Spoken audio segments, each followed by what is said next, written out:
ഇറാഖിന്റെ തലസ്ഥാനമായ ബാഗ്ദാദിലെ അതീവ സുരക്ഷിത മേഖലയായ ഗ്രീൻ സോണിൽ വീണ്ടും ഒരു ഡ്രോൺ നുഴഞ്ഞുകയറ്റ ശ്രമം. ഇറാഖ് സുരക്ഷാ സേനയുടെ സമയോചിതമായ ഇടപെടലിലൂടെ ഡ്രോൺ വെടിവെച്ചിട്ടെങ്കിലും ഈ സംഭവം മിഡിൽ ഈസ്റ്റിൽ വീണ്ടും കനത്ത രാഷ്ട്രീയ സൈനിക അസ്വാരസ്യങ്ങൾക്ക് വഴി തുറന്നിരിക്കുകയാണ്. വിദേശ നയതന്ത്ര കാര്യാലയങ്ങളും ഇറാഖ് ഭരണകൂടത്തിന്റെ തന്ത്രപ്രധാനമായ ഓഫീസുകളും സ്ഥിതി ചെയ്യുന്ന മേഖലയിലാണ് ഈ ലംഘനം ഉണ്ടായിരിക്കുന്നത്.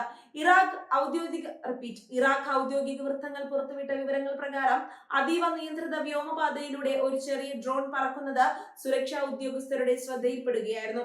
വിമാനങ്ങൾക്കോ മറ്റ് വ്യോമയാന സംവിധാനങ്ങൾക്കോ പ്രവേശനമില്ലാത്ത ഈ അതീവ സുരക്ഷിത മേഖലയിലേക്ക് ഡ്രോൺ എങ്ങനെ കടന്നുകൂടി എന്നത് ഇറാഖ് പ്രതിരോധ മന്ത്രാലയത്തെ കടുത്ത പ്രതിസന്ധിയിലാക്കിയിട്ടുണ്ട്. സുരക്ഷാ മുൻകരുതലുകൾ ശക്തമാക്കിയിട്ടും ഇത്തരം നുഴഞ്ഞുകയറ്റങ്ങൾ ആവർത്തിക്കുന്നത് ആശങ്ക വർദ്ധിപ്പിക്കുന്നു. തുടർച്ചയായി ശ്രമങ്ങൾക്കൊടുവിലാണ് ഇറാഖ് വ്യോമ പ്രതിരോധ സംവിധാനങ്ങൾക്ക് ഈ അജ്ഞാത ഡ്രോണിനെ തടയാനും വെടിവെച്ചിടാനും സാധിച്ചതെന്ന് ഇറാഖ് സുരക്ഷാ വിഭാഗം വക്താവ് ലഫ്റ്റനന്റ് ജനറൽ സാദ്മാൻ ഔദ്യോഗികമായി സ്ഥിരീകരിച്ചു.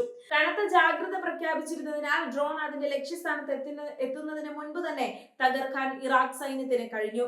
തകർന്നു വീണ ഡ്രോണിന്റെ അവശിഷ്ടങ്ങൾ ജനവാസമില്ലാത്ത മേഖലയിലാണ് പതിച്ചത്. ഈ വ്യോമാക്രമണ ശ്രമത്തിൽ ആർക്കും ജീവഹാനിയോ പരിക്കോ സംഭവിച്ചിട്ടില്ലെന്ന് ഇറാഖ് ഭരണകൂടം വ്യക്തമാക്കിയിട്ടുണ്ട്. കൂടാതെ ഗ്രീൻ സോണിലെ കെട്ടിടങ്ങൾക്കോ മറ്റു തന്ത്രപ്രധാന അടിസ്ഥാന സൗകര്യങ്ങൾക്കോ കാര്യമായ നാശനഷ്ടങ്ങളൊന്നും തന്നെ റിപ്പോർട്ട് ചെയ്യപ്പെട്ടിട്ടില്ല എന്നത് വലിയൊരു ദുരന്തം ഒഴിവായതിന്റെ ആശ്വാസം നൽകുന്നു. ഔദ്യോഗിക സ്ഥിരീകരണങ്ങൾ ഇല്ലെങ്കിലും വെടിവെച്ചിട്ട് ഡ്രോൺ ലക്ഷ്യമിട്ടിരുന്നത് ഗ്രീൻ സോണിലെ ഏറ്റവും വലിയ നയതന്ത്ര കാര്യാലയമായ യുണൈറ്റഡ് സ്റ്റേറ്റ്സ് എംബസിയായിരുന്നു. മുൻപും പലതവണ US നയതന്ത്ര പ്രതിനിധികൾക്ക് നേരെയും സൈനിക ക്യാമ്പുകൾക്ക് നേരെയും ഇത്തരത്തിലുള്ള ഡ്രോൺ മിസൈൽ ആക്രമണങ്ങൾ ഉണ്ടായിട്ടുള്ളത് ഈ സംശയങ്ങൾക്ക് ബലം കൂട്ടുന്നു. എന്നാൽ മാധ്യമ റിപ്പോർട്ടുകൾക്ക് വിരുദ്ധമായി ഇറാഖ് അധികൃതർ ഈ അവകാശവാദത്തെ ഔദ്യോഗികമായി സ്ഥിരീകരിക്കാൻ തയ്യാറായിട്ടില്ല.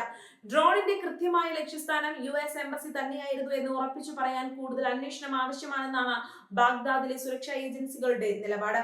ഈ വിഷയത്തിൽ അമേരിക്കൻ എംബസി വൃത്തങ്ങളും ഇതുവരെ പരസ്യമായി പ്രതികരണങ്ങൾക്ക് മുതിർന്നിട്ടില്ല. ഈ നുഴഞ്ഞുകയറ്റത്തിന് പിന്നിൽ ഏത് സംഘടനയോ രാജ്യമോ ആണെന്ന കാര്യത്തിലും ഇതുവരെ വ്യക്തത വന്നിട്ടില്ല. പിടിച്ചെടുത്ത ഡ്രോണിന്റെ അവശിഷ്ടങ്ങൾ വിശദമായ ഫോറൻസിക് പരിശോധനകൾക്കായി മാറ്റിയിരിക്കുകയാണ്.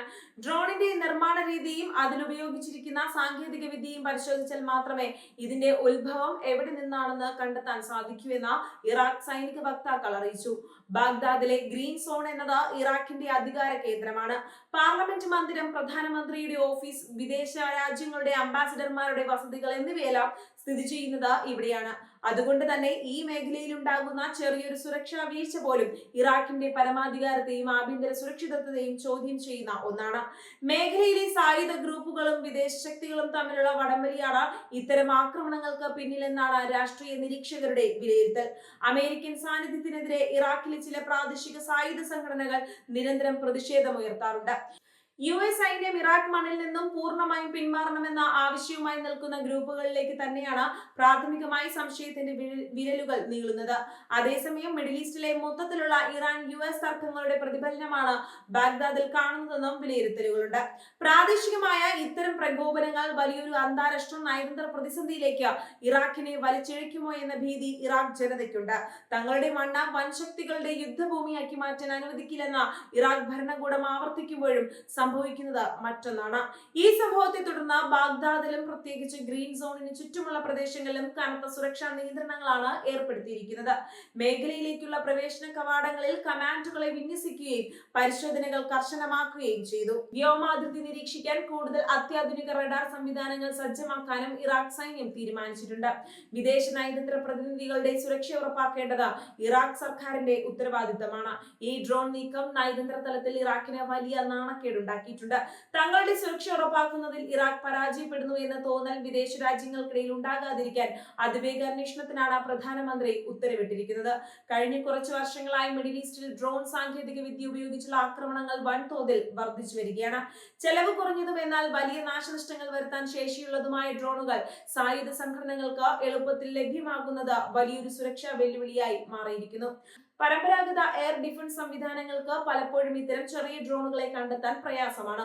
ബാഗ്ദാദിലുണ്ടായ ഈ പുതിയ പ്രകോപനം വരും ദിവസങ്ങളിൽ ഇറാഖ് രാഷ്ട്രീയത്തിൽ പുതിയ ചർച്ചകൾക്ക് വഴിവെക്കും. അമേരിക്ക വിരുദ്ധചേരികളും ഇറാഖ് സർക്കാരും തമ്മിലുള്ള ബന്ധം കൂടുതൽ വഷളാകാൻ ഇത് കാരണമായേക്കാം. കൂടാതെ തങ്ങളുടെ നയതന്ത്രജ്ഞരുടെ സുരക്ഷ മുൻനിർത്തി അമേരിക്ക കൂടുതൽ കടുത്ത സുരക്ഷാ നടപടികളിലേക്ക് നീങ്ങാനും സാധ്യതയുണ്ട്. ബാഗ്ദാദ് ഗ്രീൻ സോണിലെ ഡ്രോൺ വേട്ട ഇറാഖിലെ സമാധാന അന്തരീക്ഷം എത്രത്തോളം ദുർബലമാണെന്ന് ഒരിക്കൽ കൂടി തെളിയിക്കുന്നു. അജ്ഞാത ഡ്രോണിന്റെ ലക്ഷ്യവും അതിന്റെ പിന്നിലെ ശക്തികളും പുറത്തു വരുന്നതോടെ മാത്രമേ മിഡിൽ ഈസ്റ്റിലെ ഈ പുതിയ സുരക്ഷാ പ്രതിസന്ധിയുടെ യഥാർത്ഥ ചിത്രം വ്യക്തമാവുകയുള്ളൂ. അവിടെ വരെ കനത്ത യുദ്ധഭീതിയുടെ നിഴലിൽ തന്നെയാണ് ബാഗ്ദാദ് നഗരം.